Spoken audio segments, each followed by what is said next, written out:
They all said I'd peaked in high school, that I was wasting my life, that I didn't know when to give up. But they didn't know the fire I carried inside me until a total stranger lit the truth for them with just one sentence. My name is Elena Torres. I'm 33, and I've been a firefighter for 9 years. I don't own a house, I don't wear designer clothes, and I don't post highlight reels of my life online. But one thing I do have, a record of running into buildings most people are desperate to escape. And that's where my story begins. I didn't grow up with dreams of fighting fires. No, that came later, after everything else fell apart. Growing up in a traditional household with 2 brothers, I was always seen as the one who didn't quite fit. My older brother, Daniel, was the golden child. He followed the path my parents laid out for him: good grades, business school, a cushy corporate job. My younger brother, Mateo, was the baby, the charmer, the one everyone adored, and me? I was the middle girl who took art classes and fixed things around the house.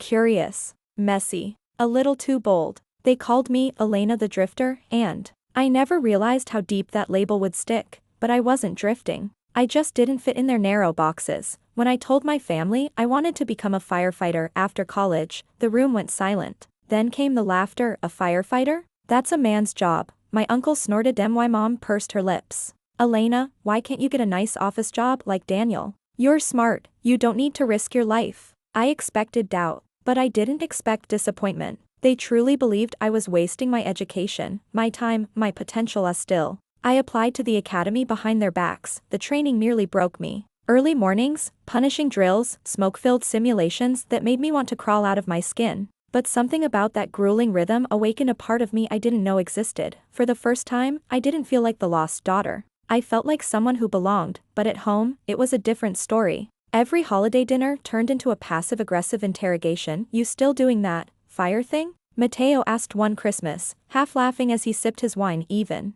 when I graduated top of my academy class, they didn't show up. They sent a card. No phone call, no hug, just a generic "congrats, stay safe." It stung more than I cared to admit. I stopped trying to win their approval and threw myself into the job. I didn't want applause. I wanted to matter, and in those first few years, I did things I'll never forget. Pulled a toddler from a smoke-choked apartment, rescued a driver from a submerged vehicle, held a crying teenager's hand as we carried her unconscious brother out of a collapsed house. Each time, I went home covered in soot and sweat, and no one in my family ever asked why. Still, I never stopped showing up for them. The big turning point came last spring. Mateo had recently joined a major tech firm, finally following in Daniel's footsteps. There was going to be a networking dinner in the city, and Mateo invited the whole family. Everyone went. Even me, although I felt out of place in my second-hand blazer and scuffed heels. I knew what was coming: more whispers about how I should think about settling down. More reminders that I wasn't making 6 figures, but I didn't expect him.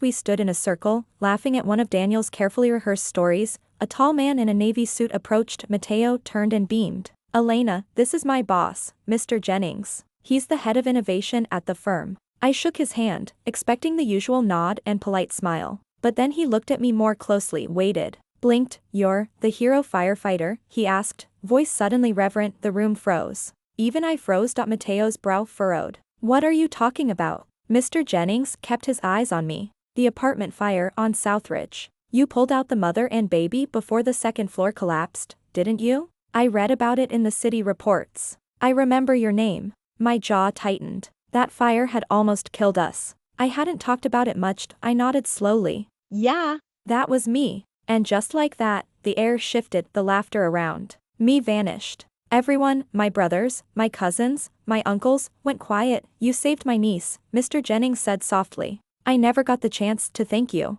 You're a damn hero. I didn't know what to say. For years I had walked into rooms full of family and felt invisible. Now I stood in one surrounded by strangers, and suddenly, I was seen. But it wasn't over. My mom leaned in, her voice tight. Why didn't you ever tell us about that? I turned to her slowly. Would you have listened? Her eyes faltered. My brothers looked away. It was the first time they realized they didn't know me, and it hurt, but not as much as the years I'd spent trying to prove my worth. Later that evening, Mateo pulled me aside. He wasn't grinning anymore. I didn't know you did all that, he said. I just thought you liked being out there. I shrugged. I don't like it. I need to do it. He looked down. I'm sorry for making fun of you. I waited for resentment to rise, but instead, all I felt was peace, because for once, they were the ones catching up to me, not the other way around. The next week, something strange happened. Daniel called me, just to talk. My mother forwarded me an email from her church group,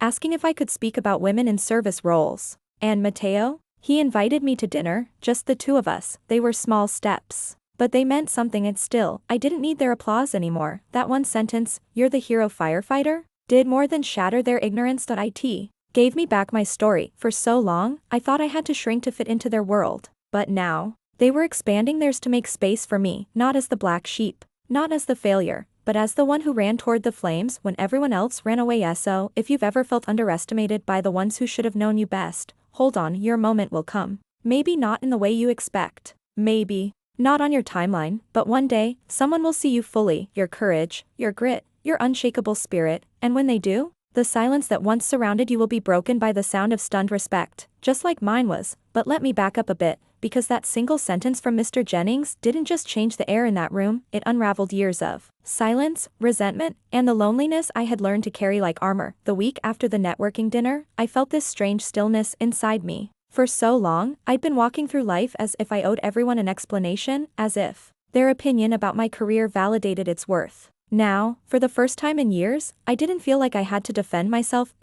Still, a part of me wondered, was it just a fleeting moment of respect? Or had something deeper actually shifted? I didn't have to wonder long. A few days later, I was at the fire station, checking equipment, when my lieutenant walked in holding a newspaper. "Hey, Torres," he said, tossing the metro section onto the table. "You're in here again." It was a small article, just a few paragraphs. A follow-up on the Southridge fire from last month. They'd finally named the victims, including the baby who'd survived. At the end, it mentioned, thanks to the swift actions of firefighter Elena Torres, both were rescued before the second floor collapsed. I read it twice. Then I sat back and smiled. I hadn't told my family about this article, but someone else had already clipped it. I'd spent years hoping they'd notice me. And now the world was doing the noticing for me. That night, Mateo texted me. "Mateo, Mom showed me the article. I didn't know it was that serious. That building came down after me." "Yeah." Seconds later, "We barely made it." Mateo, damn.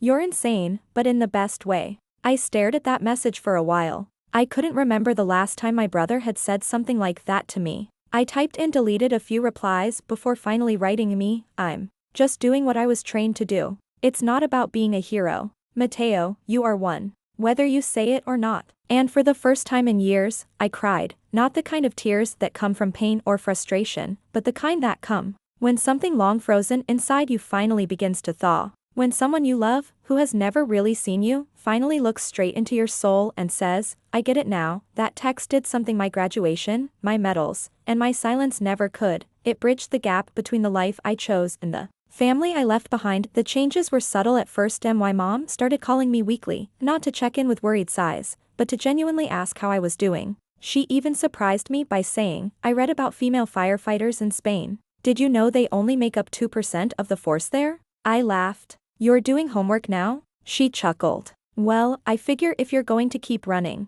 into burning buildings, I might as well understand what you're up against." That might not sound like much, but coming from her, it was monumental. Daniel took a little longer. He was always the most polished, the most traditional. The idea of success was drilled into him like a checklist: Ivy League degree, corner office, investment portfolio.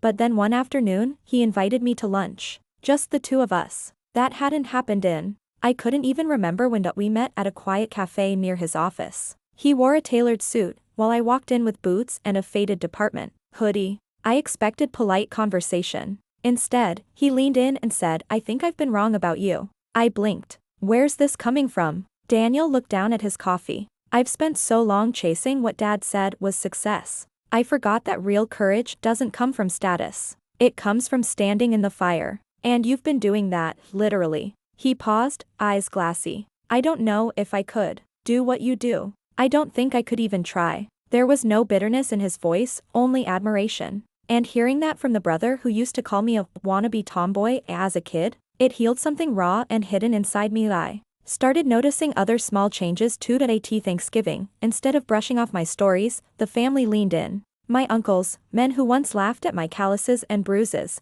now asked me to tell them what it's like running into fire. My aunt whispered, "I tell all my coworkers about you." Even my father, stoic and hard to impress, stood up during dinner, raised his glass, and said to my daughter, "Elena, the bravest one among us." The entire room clapped. And I sat there, stunned, trying not to let tears fall into my mashed potatoes. But more than the recognition, what mattered most was this: they finally saw me, not as the rebellious one, not as the lost middle child, but as a woman who had built her life on grit, purpose, and a kind of love that burns brighter than any applause. Love for humanity. Love for service. Love for the people who can't save themselves. And no title, no office, no paycheck could match the feeling of carrying someone out of a fire and hearing a heartbeat that almost didn't make it. I still don't live in a mansion. I still drive a scratched-up pickup truck. And my boots? They've seen more soot than most people's lungs ever will. But now, when I walk into family dinners, they don't ask when I'll settle down. They ask when my next shift is. They ask if I'm eating enough. They ask what I need to stay safe. Because now they know, when the city calls for help, it's people like me who answer to SO. If you're the black sheep in your family, if they mock your dreams, question your choices, or label your passion as failure, remember this: you don't owe them instant validation. You owe yourself time, space, and the dignity of becoming, because one day, someone will look at you, and, instead of asking why you didn't follow the crowd, they'll whisper in awe, "You're the hero?" And they'll finally mean it. But here's something I hadn't expected: even after all the recognition, the shift in how my family saw me, I still didn't fully see myself. That there's something strange about being praised for doing what feels normal to you. Every time someone called me a hero, it made me a little uncomfortable. Not because I didn't appreciate it, but because I knew how messy it really was. There were nights I couldn't sleep. Nights I woke up drenched in sweat. From dreams that felt too real. Screams. Sirens. The weight of people in my arms. The sounds buildings make when they fall. I carried those moments quietly, the way we all do in the station. Point one day, during a training refresh, my captain pulled me aside. He was a grizzled guy, 26 years on the job, with a voice like gravel and a heart like gold. "You ever talk to anyone about Southridge?" he asked. I blinked. "Not really. I mean, not in detail." He nodded. "You should. Just because you walked out of that building doesn't mean the fire didn't leave something behind." That stayed with me. The idea that even survival leaves ashes. So I started therapy AT first. I thought it made me weak, a firefighter needing help, but then, slowly, I started realizing, it made me whole. Being strong isn't about carrying everything in silence. It's about knowing when to let it go, and strangely, therapy helped me reconnect with something I'd buried: my younger self, the version of Elena who used to draw flames with crayons, who played pretend rescues in the backyard, who believed that courage was quiet and didn't need to be proven. And meanwhile, my relationship with my family continued to evolve. IT didn't happen overnight.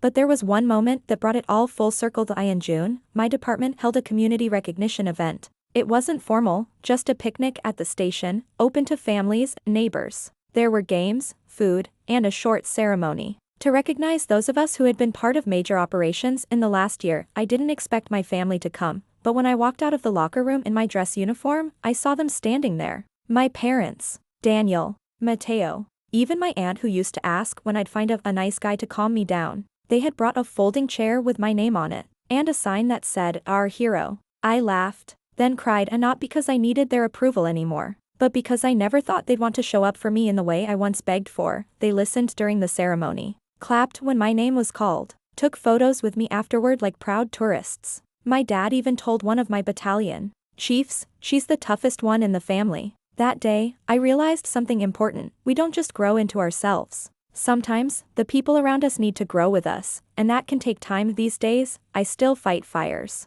but I also mentor new recruits, especially women, especially those who were told, like I was, "This isn't for you." I tell them the truth, that it's hard, that it's terrifying sometimes, that it will test your spirit in ways no one prepares you for, but I also tell them that it's worth it, not because you get called a hero, but because when you walk into someone's worst day and give them a second chance at life, you become more than a firefighter. You become the reason someone believes in hope again. A few weeks ago, I got a letter at the station. It was from the mother I rescued in the Southridge fire. I hadn't seen her since that day, and I'd honestly tried not to think too much about the aftermath. I didn't save people to be thanked. I did it because it was the right thing. But the letter broke me. It read, "You don't know me, but I remember your eyes. You told me, 'Hold on, I've got you.'" I had given up that night. I didn't think anyone was coming. But you did. You came into that hell and didn't leave me behind. My baby is turning 1 next month. We named her Elena. I held that letter for a long time. I read it again before bed. I read it again in the locker room. I showed it to my captain. I didn't need to say a word, he just patted my shoulder and nodded. The name hit me hardest. All the years I felt unseen, unloved, unworthy of admiration. And now a child carries my name into the world as a symbol of survival. My younger self, the girl who couldn't get her family to come to her graduation, would never have imagined this. So when people ask me now, how did you do it? How did you handle all that rejection and keep going? I say this, I didn't do it despite the rejection. I did it because of it. You'll never make it, why would you choose that? It became kindling for my fire, not the kind of fire that destroys, the kind that builds, that forges you, that makes you unshakable, not in the eyes of others, but in your own. If you're still waiting for your moment, if you're still carrying dreams that your family doesn't understand, I want you to know this: keep building, keep burning, because one day, someone, whether it's a stranger, a child, or even the brother who once laughed at you, will look at you and say you're the hero, and you'll finally be able to say, I always was. You just didn't see it yet.